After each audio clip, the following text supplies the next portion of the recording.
Hey everyone, it's Lizzie again with the 9 Mile Creek Watershed District.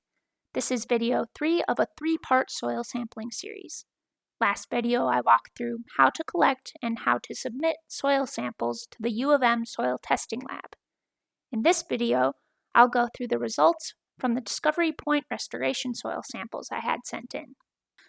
I sampled soil from a more native grass planting, a native flower planting, a fescue lawn, a recently burned fescue lawn, a traditional Kentucky bluegrass lawn, and a woodland site that had buckthorn removed a few weeks ago.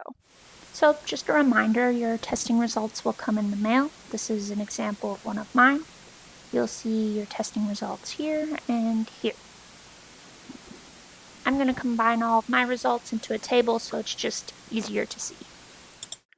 I expected the natives might have introduced more nutrients to the soil again, but all of our soils were prescribed additional phosphorus and nitrogen.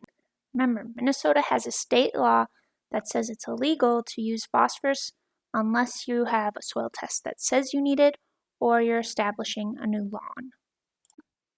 I don't think any of these results are significantly different from one another, so we can't draw definite conclusions about any of these restoration sites.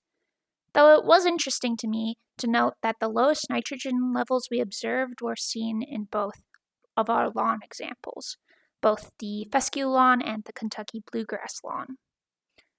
Even more interesting is that the fescue, which had a controlled burn on it, had the highest nitrogen levels. I did some research following this and found out that wildfires typically remove nitrogen from soil, which is confusing. You'd expect our soils to be less rich in nitrogen after the fire than before, but nitrogen volatilizes at 392 degrees Fahrenheit. In other words, it is released from the soil as a gas at those high temperatures. But our controlled burn didn't get even close to those temperatures.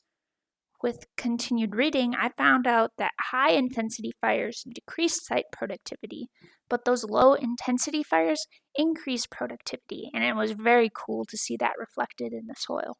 This property was originally heavily grazed and damaged by cattle, and that damaged soil allowed buckthorn to really take over.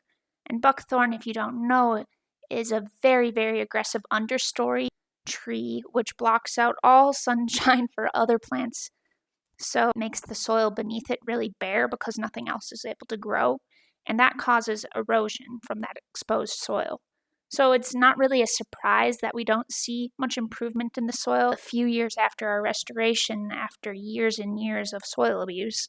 Rebuilding soil can take decades of progress. That's why we introduce natives to rehabilitate the soil. The deep roots help water soak in and permeate the soils, break down the clays. It also is a great stabilizer for erosion. Without this intervention, soil rehabilitation naturally can take hundreds of years. Now, I know the soil testing results told us to fertilize our property, but we never intended to add fertilizer. 9 Mile Creek's property, even in this year's extreme drought weather, is lush and green. Native plants can thrive under the worst conditions. So this exercise was really used to help us assess how our restorations are impacting the soil. In another 5 years, we'll do another soil test and see where we stand. If you feel you don't need to fertilize, don't fertilize. However, if you need to fertilize your lawn, maybe you're establishing new grass, I hope this video was helpful and you test your soil to make sure you're using these chemicals appropriately and wisely. Thanks everybody for watching this soil series. This is the final video. I hope you had a good time.